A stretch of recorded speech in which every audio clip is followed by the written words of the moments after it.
Hey guys, today we're going to be talking about and exploring analogous color schemes, what a word that is. So what does it mean? When it comes to color, it means three colors that are next to each other on the color wheel. An easy way you could remember that is think of them as neighbors, analogous, Anne, Al, and Gus, because they all live next to each other on the color wheel. See, there they are. They can live right next door to each other, just like neighbors. Now, they could live anywhere on the wheel as long as they are neighbors. So it doesn't matter where they are. They don't have to be at the top side or wherever, as long as they're next to each other. Now, wouldn't three shades of one color count as monochromatic? Well, monochromatic refers to values, the lighter and darker versions of the same color. Analogous refers to one color moving towards another color, like blue, blue-green, and green.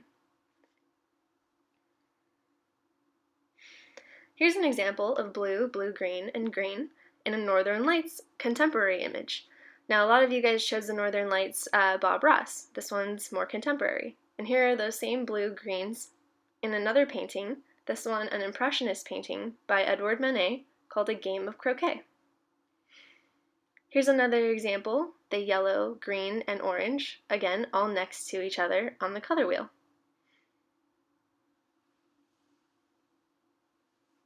This one's a very interesting exhibit called Three Elements, that blue, that red, and that purple all next to each other on the color wheel. Here's a Georgia O'Keeffe, again those blues and greens. Wow, I guess I really like those colors. I put a lot of them in here.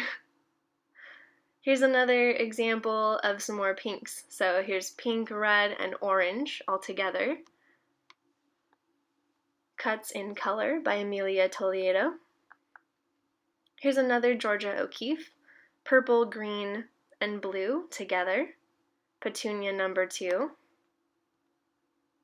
Okay, so now that we've seen all of those examples, why is this important? So using a color scheme like complementary, monochromatic, or analogous brings harmony to your artwork. Harmony is an element and principle of design. It means it makes it aesthetically pleasing or easy on the eyes. So now let's practice. So this week you're going to be doing an op art project, maybe, we'll see, I'll explain in a moment. I want you to take this opportunity to get creative. So maybe boredom has struck you and you're ready to really dive in and do a crazy art project, or maybe you're like, again, I only have my little cousin's crayons. So the only requirement for this project is that it is an analogous color scheme. So if you want to draw your favorite cartoon character, or find something on YouTube, or if you're like, I have paints, I'm ready to go, I want to do another landscape, you go for it. If you don't know what to draw, here you go. I'm going to give you something right now.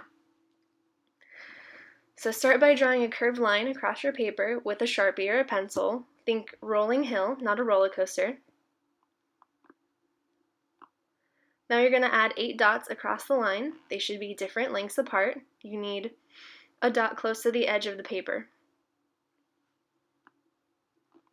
Now you're going to start connecting those dots with bumps. The lines from the dots close to the edge will be cut off and connect to imaginary dots. Now you're going to continue adding those bumpy lines all the way up the page, eventually go off the top and the bottom of the paper.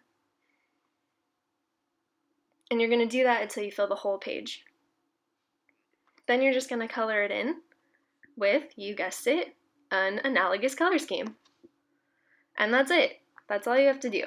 There's plenty of video tutorials of this online. I've outlined it in on the assignment sheet. And remember guys, wash your hands, don't touch your face, and I will see you in the next video. Bye!